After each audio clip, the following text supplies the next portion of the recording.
Give up already. It's fashionable at the moment to talk about giving up, paring down, and letting things go. Capitalism is the great monster of acquisition, so we have a nagging feeling that perhaps part of the solution may involve making do with less. There are bestsellers galore to explain how to reduce time spent staring at your phone, online shopping, or eating carbs. Marie Kondo decided that there is a magical power to tidying up and made it her mission to help people declutter and keep only what sparks joy. In an era of more, there's wisdom in learning the value of less. Christianity has a long tradition of asking people to loosen their tight grip on comfort by practicing giving something up. It is the tradition of fasting, and quite frankly, it freaks many of us out. Fast can be intermittent, seasonal, or targeting specific foods or drinks. It may remind us of preparing for the terrible pregnancy glucose test, or getting ready for a physical, or prepping for that surgery.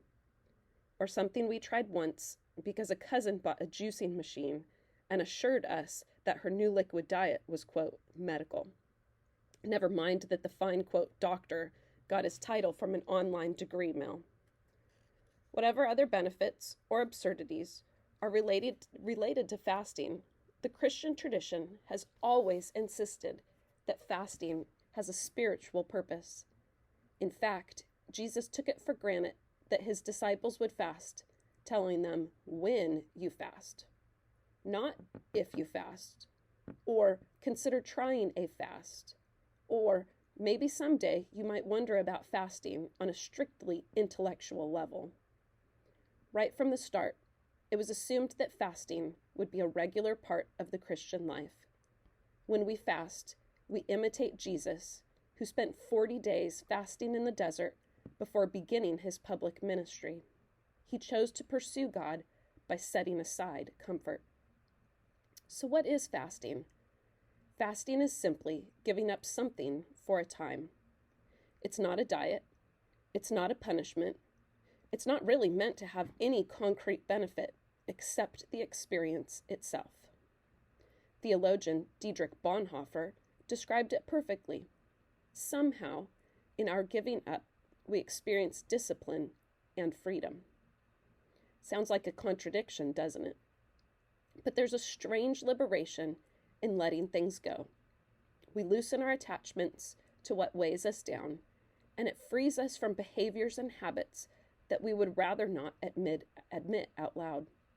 So when we fast, as Bonhoeffer says, we are made into disciples, quote, more ready and cheerful to accomplish those things which God would have done, end quote.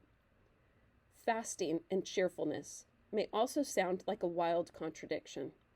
Seriously, you don't want to see me before my morning coffee. But something quite lovely happens when we let go, when we live with less, when we give up something dear. Somehow, we make a little room for God to take up more space. And wherever God is, that's where we want to be.